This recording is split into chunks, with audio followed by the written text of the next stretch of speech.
Oke, salam dan salam sejahtera. Dan pencerahan saya masih lagi berkenaan dengan isu Najib ni. Kenapa saya berkisar dengan isu Najib ni? Kerana tadi saya lihat di media yang mana mereka yang menyokong dengan Datuk Seri Najib ini tadi membuat kempen iaitu jasa Najib ni. Jadi pada saya sebagai rakyat Malaysia, pada saya sebagai rakyat biasa ni, saya melihat jasa yang dibuat oleh Datuk Seri Najib ini, apalagi yang melibatkan projek-projek yang super mega.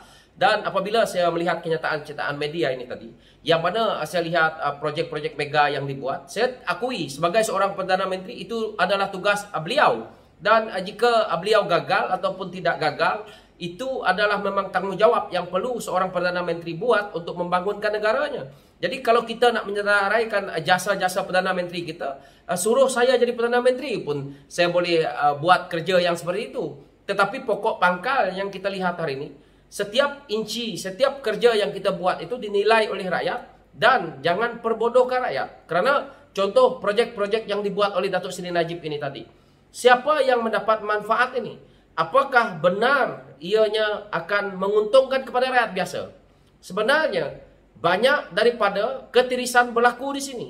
Kerana projek-projek super mega inilah yang sepatutnya kita jimatkan dalam pembinaan dia, tetapi kita dah pun melangkaui. Iaitu contoh, projek SEL, contoh. Kita buat kos yang sebenar yang sepatutnya. Kita boleh budget, kita boleh hematkan, contohnya 40 juta. Tetapi kita pergi buat sehingga 60 juta. Dan akhirnya 20 juta itu ke mana? Ini saya cakap juta-juta. Tetapi kalau projek itu melibatkan 60 bilion. Tetapi kita buat 80 bilion. Akhirnya 20 bilion sudah ketirisan berlaku di situ. Jadi ini isunya. Jadi tidak payah puak-puak pelampau yang nak menyokong Datuk Seri Najib ini, nak memutalbelitkan seolah-olah lebih supaya melihatkan rakyat ini simpati. Sebenarnya banyak penyelewengan dan salah guna kuasa berlaku di sini. Jadi itu asas pokok pangkal. Apa yang saya lihat yang cuba mereka ni buat untuk mempromosikan agar Datuk Seri Najib ini mendapat pengampunan diraja. Baru 1 minggu dalam penjara. Kalau macam ni, rakyat lain masuk dalam penjara. Lepas ini kita minta tolong beramai-ramai untuk kita bebaskan. Adakah ini keadilan yang kita mau? Jadi sia-sia selama ini bertahun-tahun mahkamah hakim bertungkus lumus mencari bukti untuk melihat apakah Najib ini bersalah atau tidak. Dan akhirnya apabila hakim dah pun berjaya menjatuhkan hukuman, kita pula nak membuat pengampunan seperti ini. Jadi kerja hakim adalah menjatuhkan hukum dan akhirnya yang nak menentukan hukuman itu pula. Apabila kita nak buat pengampunan, akhirnya mereka-mereka yang bersimpati ini tadi membuat hujah-hujah untuk melepaskan begitu saja. Adakah kita rakyat mahu seperti ini? Jadi sia-sia.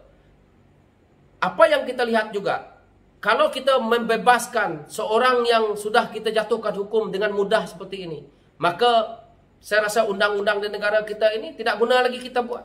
Itu yang saya lihat. Dan kita lihat projek-projek yang disebut ini adalah memang itu tugas yang memang tugas hakiki seorang Perdana Menteri, membangunkan negaranya.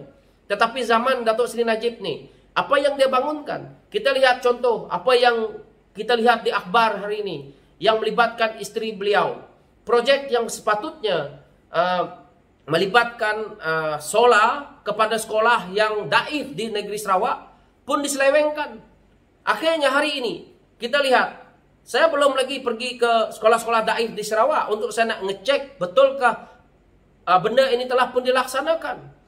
Jadi banyak perkara-perkara yang telah pun berlaku. Tetapi kalau kita sebagai rakyat, kita masih lagi merasakan bahawa kita nak mengenang jasanya. Ramai Perdana Menteri kita yang lain kita perlu kenang jasanya yang lebih baik.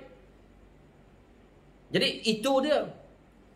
Jadi mereka-mereka yang menyokong Datuk Seri Najib ni, yang pada saya tanpa asas, yang mereka rasa bahawa mereka saja yang melihat ke arah Datuk Seri Najib ini baik. Kita rakyat dah puas. Mereka-mereka ini tidak pernah merasakan apa yang Datuk Seri Najib ni buat kepada mereka. Orang-orang yang pernah merasakan, sepatutnya orang yang lebih bersuara dalam isu ini, sepatutnya orang seperti Datuk Seri Anwar Ibrahim. Sudah jelas-jelas beliau pernah dianiaya oleh pemerintahan Najib. Apabila kita dengar Saiful boleh pergi jumpa dengan Najib dan akhirnya selepas itu Datuk Seri Anwar Ibrahim disumbat dalam penjara begitu cepat. Apa ini satu keadilan? Sepatutnya kami yang berada dalam parti keadilan hari ini lebih bersuara. Sebab itu Mereka-mereka yang tidak pernah merasakan kesusahan ini, yang menaguk di air yang keruh ini, yang menaguk di air yang sementara Datuk Seri Najib ini masih lagi mereka rasakan sebagai fungsi untuk mereka bernafas, untuk mereka nak mencari nama besar dalam politik ni, tak payahlah. Sudah puaslah. Kita rakyat perlu bergerak ke arah ke depannya supaya lebih maju lagi. Bukan kita nak mengambil lagi pemimpin-pemimpin yang sudah terpalit. Ini adalah jelas. Apa yang kita nak lihat hari ini. 1MDB, SRC ini. Money trailnya dah ada. Money trail yang berlaku kepada 1MDB dan SRC ini sampai ke London. Sampaikan di Singapura, cawangan Bank Swiss yang sepatutnya ada di Singapura ditutup. Disebabkan oleh apa? Disebabkan oleh 1MDB. Kenapa kita rakyat Malaysia ni masih yakin bahawa Datuk Seri Najib ini tidak mencuri merempak duit rakyat? Sedangkan betul-betul itulah yang dikatakan oleh Rafizi, itu sakau. Ini adalah satu hakikat yang tidak perlu kita nak sangkal lagi.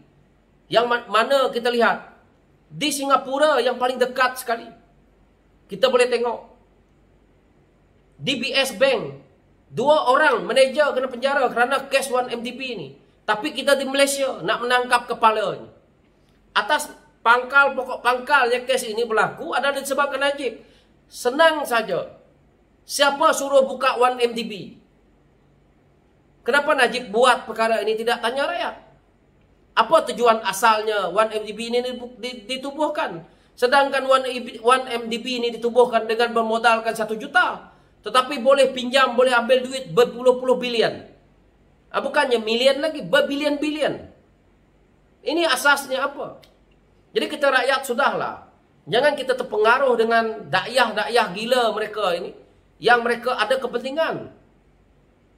Orang-orang yang menjadi walaon ini tadi, yang dapat gaji, mendapat ganjaran yang sedikit. Mereka-mereka yang buat kempen ini, mereka dapat ganjaran yang lebih besar. Kita juga tidak tahu apakah mereka-mereka ini dapat ganjaran daripada Najib untuk buatkan propaganda ini. Kita juga tidak tahu. Jadi benda ni lebih baik kita rakyat ikut keputusan apa yang hakim dah jatuhkan. Dah lah. Baru seminggu dalam penjara, dah sibuk. Nanti takut dalam seminggu ni tak boleh minum Starbucks. Tak boleh nak makan nasi yang ada dalam penjara tu. Itulah yang rakyat rasa hari ni. Rakyat rasa apa? Makan ikan kembung. Rakyat makan ikan kembung yang murah. Rakyat tak pernah minum Starbucks. Rakyat minum kopi yang taiknya penuh. Minum teh yang bertaik-taik tu. Jadi dia sewenang-wenang yang minum Starbucks, acara kayangan. Dahlah memang orang kayangan. Jadi itulah pencerahan saya berkenaan dengan isu ini. Jadi mereka-mereka yang fanatik sangat dengan isu yang seperti ini. Kita kena ingat. Antara Datuk Seri Najib ni dengan Datuk Seri Anwar Ibrahim tu jauh bezanya. Jadi dia menganiayakan, seperti mana video yang saya buat, bagaimana dia menganiayakan Dr. Wan Azizah dalam parlimen. Dia bawa bawa Wan Azizah lain. Ini adalah bentuk yang kita boleh lihat dengan nyata bahawa Najib adalah bukan seorang tokoh yang baik sebenarnya. Dia pandai. Kita yang dah tahu ni. Saya tidaklah kenal dia, tapi saya tahu. Apabila Najib menjadi Menteri Pertahanan, banyak benda-benda yang tidak betul dilakukan di situ. Memang dia ada bantu tentera. Dia memang pandai menyentuh. Dia bagi gula-gula, tapi dia sebat Intan Permata yang ada. Itu sebab dia banyak sangat harta dia yang Intan Permata apabila digeladah rumah. Jadi banyak isu lah. So saya sembang kedai kopi. So itulah pencerahan saya berkenaan dengan isu itu. Jadi kita rakyat fikir-fikirkanlah. Siapa pun pemimpin kita semuanya ada jasa. Tetapi kalau pemimpin kita rasuah, memang harus wajib masuk dalam penjara. Kerana mereka adalah pemimpin utama kita. Pemimpin ini kena terima hakikat. Dia tidak boleh lakukan kesalahan. Jangan cari dakyah-dakyah yang nak memenangkan orang yang dah bersalah. Pemimpin tak boleh lakukan kesalahan sebab dia adalah tokoh kita. So itulah pencerahan saya. Sekian, terima kasih.